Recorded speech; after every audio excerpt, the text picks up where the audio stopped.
First of all, Odette, thanks for joining us today. I know it's amazing to have you with us. I do want to do a quick introduction for our viewers about who you are and the things that you've accomplished. So, Odette, I know you've built one of South Africa's strongest retail media networks. You advise global clients on their CRM strategies, how to use first-party data, how to use AI, and build omnichannel strategies. You've also been a driving force in shaping the retail media conversation across emerging markets. So, welcome once again to the podcast. We are excited to have you. The objective of this podcast is to really explore the greatest minds of retail media and how they see the future. I think you're a very apt guest with that context in mind. And on today's conversation, Odette, we do want to explore a very unique topic. It's a new concept. It's something that's taken off sort of in the retail media space, which is phygital retail media, right? So, would love to get your views on phygital retail media. And first up, I think for everyone to get a sense of, what phygital retail media is, I'd love to understand, Odette, from your point of view, what does it really mean, right? Like if we had to break it down to the bare basics, what does phygital retail media mean? And why is it becoming central to the growth of retailers across different markets? So thanks, Shantanu, first of all, for that very glowing introduction. It's a pleasure to be here, and it's obviously one of my favorite topics. So I'm very happy to join you today, and very happy to discuss this very interesting development in retail media. So when you talk about phygital, retail media grew up in the digital space, really, made famous by Amazon ads. So it used to be very much a digitally focused kind of media type. But what we're seeing is that it's moving more into the online offline space. Now, obviously, in store media has also existed for many, many years in terms of advertisers trying to talk to customers at that moment of truth in store. So that used to be called shopper marketing or trade marketing, has also existed for a long time. But I think that the two worlds have always existed very, very separately. And what we're seeing now is how the two worlds are coming together. And really, it's from a couple of different perspectives. We're seeing more digital assets happening in store. So you're seeing media like in-store television becoming more intelligent. You're seeing things like in-store radio becoming more interactive, and then things like digital shelf, like endless aisle devices that sit in the retailer's physical environment, linking point of sale, linking loyalty. All of those things have evolved to the point where we can now start tracking what does retail media look like on and off platform, in the digital world and into the physical world, and that's why we call it phygital. Got it. Got it.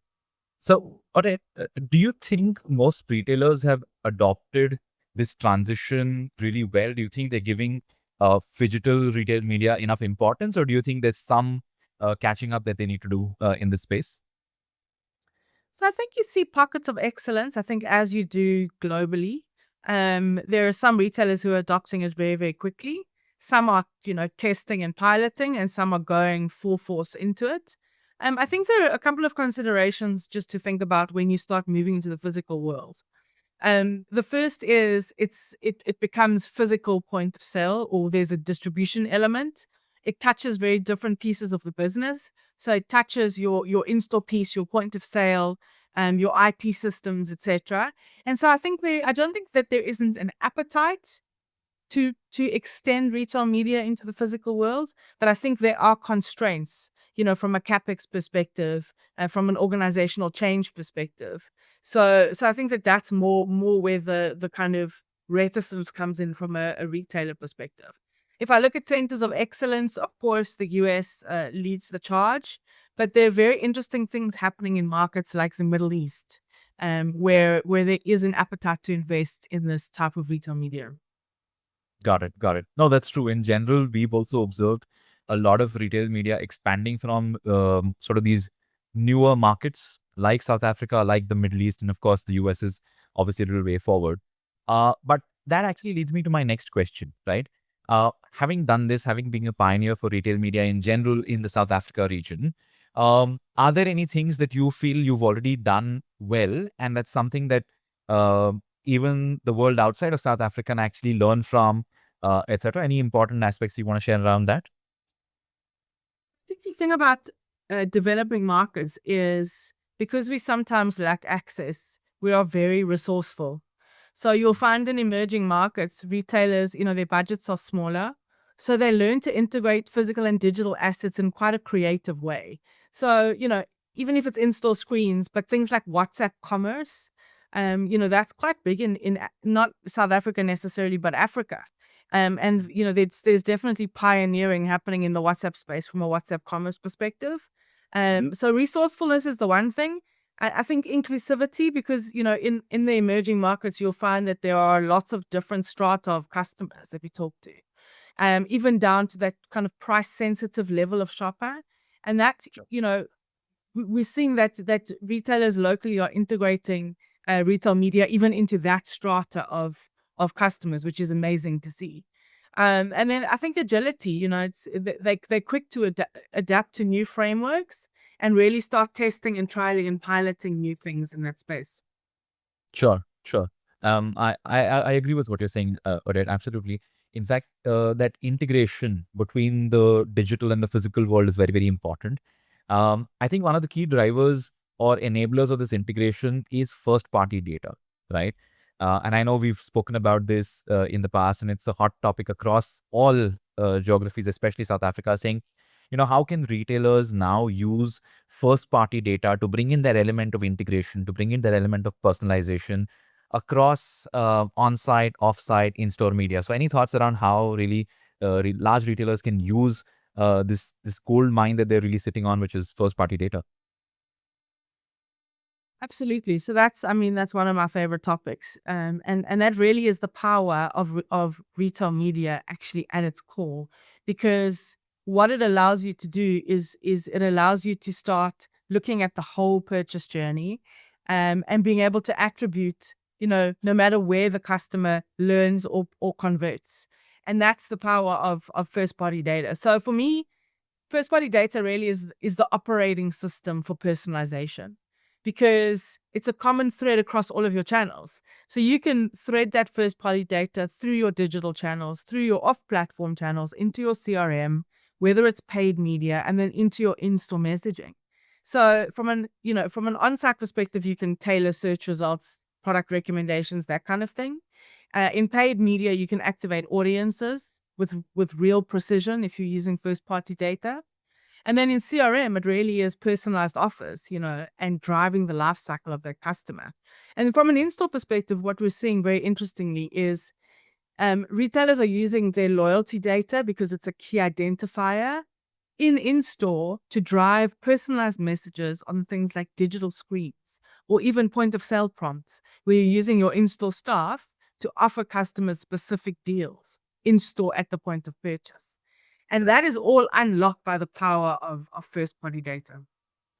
Yep, yep, absolutely. And then you can imagine so much so that that first party data now essentially becomes that thread that's weaving your on-site, off-site, and in-store together, right? To get that visibility all the way from top of the funnel to the bottom of the funnel where purchases are happening inside stores. So I think that's a very interesting perspective on use of first party data. Now, these days, whenever we talk about large scale or large volumes of data and wanting to do these kind of analytics, wanting to do to do these kind of personalization elements, I think AI plays a very important role, right? So, how do you have you seen rather some of the clients that you work with use or leverage AI in any of these strategies, any of these omni-channel strategies? I think to a larger or lesser degree, some retailers are using it more than others. But I think that if you look at the kind of next iteration of your CRMs and your CDPs, Hmm. um, what AI does very well, it takes vast amounts of data and makes sense of it. So it can automate your insights, where you can start getting to data sets and samples of one, because it can take that vast data and make sense of it. So just from an insight perspective, um, AI is playing a big role in terms of that. And then in terms of optimization, we know that you don't just set and forget a campaign, right? Whether you're doing search, whether you're doing paid media, you need to be optimizing on the fly and constantly. And that's where AI plays a massive role because it can monitor campaigns and give you suggestions on how to improve those campaigns on the fly. And that includes things like in-store on-screen content, from a real-time shopper behavior perspective. So I think that optimization is a massive upside from an AI perspective. And then also, just in terms of scenario modeling, like a what if, in terms of, what should our attribution windows be? What should our cost per thousand look like? Based on what's happening in the market, what's happening with our customers. So just from a business perspective, it also gives you great line of sight in terms of what your commercialization could look like, based on being able to do scenario modeling. So for me, those are the three key kind of operational aspects where AI will make a big difference in the short term. I think there's another AI conversation altogether, which is around shopping agents, etc. But that for me is not a conversation. Yeah, we'll save that for the next podcast. But Right. I think you touched upon some very, very critical aspects and applications of AI. And in my opinion, I think this is just the beginning, right?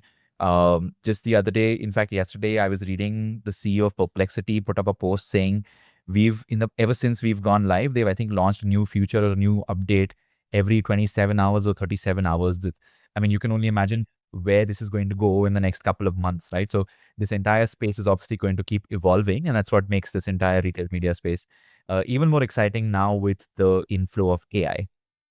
Now, now, having said that, coming back to our topic of phygital activation, where online meets in store, and I know you have experience of working with retailers who are traditionally physical businesses who operate through physical chains or stores or brick and mortar stores. And I know you've also worked with completely online businesses. Any specific examples that stand out in your experience where retailers have been able to create or connect that bridge between online to offline using the various mediums that we spoke about, right? Digital screen, shelf media, CRM triggered promotions. Any examples that really stand out there? So for me, I think the best example I've seen is Futtaim in the UAE. It's Carrefour, Hmm. actually, is the retailer. Okay. They partnered, with a company that brought their audience data into the physical world, and really it was driven via in-store screens and shelf media predominantly. And what was happening is they would tailor ads in real time based on the shopper demographic and behavior. So Okay. literally, as the customer was in store, those offers were being generated on the fly based on their demographics and behavior. Wow. And that's the beauty of having this technology that we have available to us, because the end result of that is you also have closed loop attribution, right? So you Mhm. can start linking your online impressions to your in-store conversions, which is super powerful from a retailer perspective. And one of the customers they did it with was Sensodyne, which is the toothpaste. They Okay. did a trial with like 23 stores in the UAE. And the campaign delivered nearly 14 million impressions. But more importantly, it achieved a 68% sales uplift in only 20 days. And Wow. that is the power of personalization at that moment of truth. So for me, that was one of the strongest examples I've seen. In the local market, South Africa has a retailer, Checkers with 6060 is trialing interactive carts, which is a very similar kind of use case where Sure. there's a device that sits on the cart, and when the customer walks into store, they scan their loyalty card, so it registers them on this device. And as they shop, they scan the products they put into their cart, and again, it delivers their loyalty rewards on the fly. And Wow. that, the end part of that is obviously again closed loop attribution. But the next iteration of that is that you can obviously check out without having to go through a checkout line. So Yeah. so I know that those kind of trials are being done, locally as well. But it's amazing. The technology is amazing. Yeah, and I think this bears resemblance with what Amazon tried to do, I think, in a couple of stores in New York, where they said you could just walk in and walk out of the store without having to wait at the checkout counter, sort of weigh the supplies that you've gotten and so on and so forth. So I think definitely we live in very, very interesting times. Uh, Now, to your point, Odette, you're right. That that seamless experience for the customers is what should not be hampered and is something that all the retailers should be focusing on. Now, tell me one thing, Odette. How important is technology in all of this, right? Because technology plays the role of being the backbone that connects all of these components, right? Right from on-site to off-site. How critical is technology, and how strongly would you recommend a retailer have a unified ecosystem that manages all of these moving parts within the retail media universe? It's critical. It's absolutely critical. And it's one of the things I bang this drum a lot. And in fact, I reposted an article just last night on LinkedIn with exactly this thing, on exactly this topic. And it is around, retail media used to be quite siloed in terms of your online presence, your offline presence. So on platform, off platform, in store, it was very, very siloed. And it didn't have the kind of retail media operating systems that could link those. So for me, the next iteration of retail media is to have an integrated operating system for your retail media, so that it links your on-platform assets, customers, audiences with your off-platform, with your in-store, with your CRM, and whatever else comes next, right? Is it IoT? Is it glasses? Where are you delivering ads? So I Right. think that it's absolutely critical to have that operating system that can go across the board.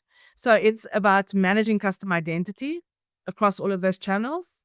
It's about generating that personalization, and it's also about driving just that workflow efficiency, because you don't want fragmented tools where your retail media team is going from one tool to the other to start booking on one, billing on the other, reporting on the other. You need that Yeah. flow so that you can get that kind of single point, single moment of truth, and be able to do your attribution correctly so you can measure the effects of the retail media. So for me, I think from a retailer's perspective, you can't really do it without that kind of media operating system and that manages the whole process for you. Sure, sure. And as a leader, I'm also guessing in your experience, you would always prefer to have like one single dashboard that gives you all of these insights at the click of a few buttons. That's what you would prefer. I'm assuming most of the leaders within the space would also prefer, right? Absolutely, because as I said, you've got these fragmented pieces that sit all over the place. And the biggest bugbear, and for me, I think it's why retail media is not unlocking the levels of ad budget that it should be, specifically from a local perspective. I think it's because of the fragmentation. If you can go back to your client with a unified view of what the campaigns are delivering and performing across all channels, and specifically what actionable insights come out of that to improve it the next time, for me, that is how you really truly unlock value from your retail media. Absolutely. Absolutely. And I think this is where partners like Osmos or us really come in, because we bring in that expertise in terms of technology so that retailers can then focus on doing what they do best, which is running the retail media show, right? And leave the heavy lifting to partners like us, who then sort of weave all of this together, make the data available, visible, easy to digest, easy to consume, easy to distribute, and analyze. So I think the partner ecosystem this is where the partner ecosystem really comes in and makes life easy for some of these large decision makers like yourselves within large retailers. Uh, Absolutely. Often they'll say you can't, it's not all things to all people, but I think we're getting to the point now from a technology perspective where there are operating systems like Osmos that can, from book to bill, manage that process. And for me, that's where you really start unlocking value, optimization, and streamlining of the retail media ecosystem. Absolutely. Couldn't agree more on it. Uh, all right. Now for the last leg of our conversation, again, I know we broke down what digital retail media really is. We spoke about what is the current situation. Now, if you had to throw some light on what the future of retail media, digital retail media holds, uh, quick question to you would be, do you believe that physical stores are going to be the next canvas for most advertisers, which is obviously powered by data, sensors, digital media? I know you gave some examples of how some of the large retailers are currently experimenting with this right now, but do you see in the future that this becoming mainstream, especially where retailers start leveraging their physical assets as well? So for me, absolutely, I think there are three things. The first is we know from research that 85% of conversion still happens in store. from a customer perspective. And in Africa, that holds very true.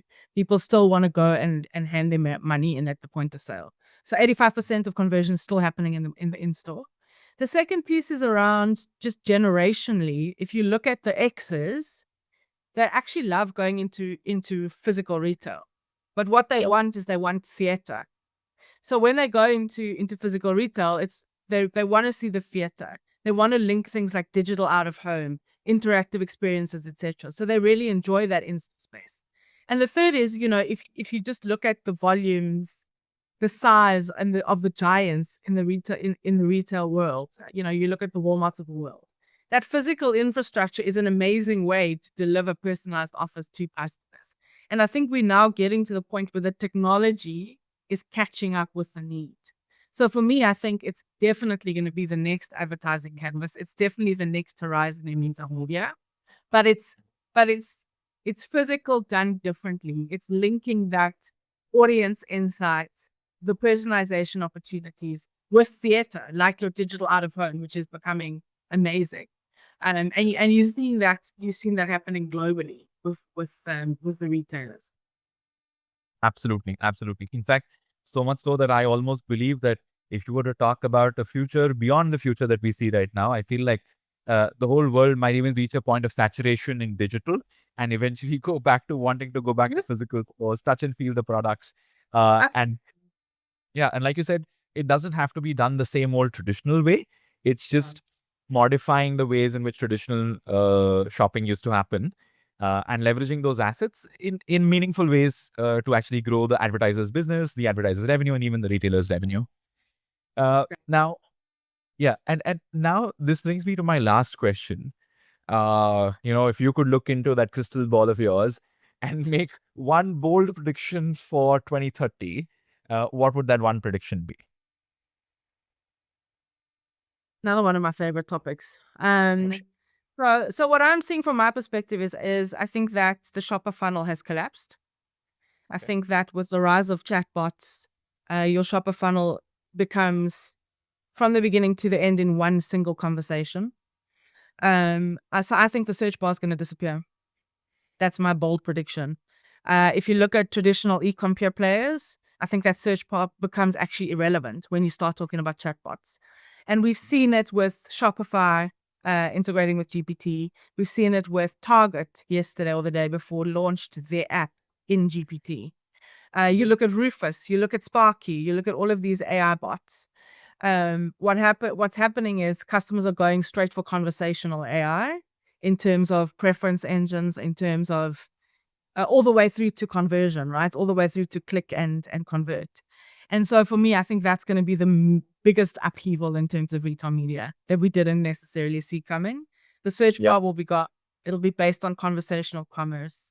And it might even be a ROPO situation where it's research online purchase offline. We see ROPO as a massive trend. So I might have the conversation with the chatbot, get all the references, get all the the referrals, etc. Look through that and still convert in store. But I think that for me, the search bar is definitely under threat, and I think that people are responding and adopting, the likes of ChatGPT at a rapid rate, and it becomes such a seamless process that it doesn't make sense to not shop that way. And so I think that for brands and for retailers, what is that next iteration of retail media? We see sponsored prompts already coming through. What happens when GPT turns on advertising? How are brands being cited? How are brands showing up in LLMs? For me, that's going to be the hot topics that we're going to be discussing, in the future. And then things like IoT, for me, still haven't come into their own. How do you bring that shopping experience into an IoT environment when I'm walking through the store? How are you serving me offers on my glasses or my watch or, those kind of things? So, what is that? How does that integrate into that retail experience, whether it's online or offline?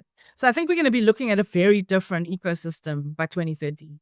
The change is happening rapidly, in my opinion. Yeah, yeah, no, absolutely true. And I know you're very passionate about this topic because, if anyone wants to learn more, I think if they read some of the articles or the posts that you have on LinkedIn, I know they're mostly around this topic of late. All right. So, Odette, on that bold note, thank you so much for your time and sharing your insights. It's always lovely catching up with you and getting to hear your thoughts on how retail media is going to evolve and what are the drawbacks and where do partners like Osmos come into play. So, once again, thank you so much for taking time off your schedule and chatting with us. We look forward to having many more sessions with you. But that's it. Shantanu, thank you. It was a pleasure to chat to you as always. Thanks so much for having me.